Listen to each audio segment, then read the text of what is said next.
No hay nada más peligroso que un hombre herido.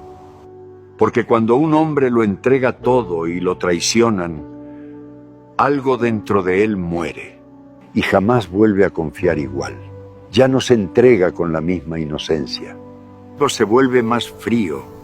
Un hombre herido no hace ruido, guarda silencio, se levanta, y cuando lo hace, nada ni nadie lo puede detener. Pongan presente, maestro, los que están de acuerdo conmigo.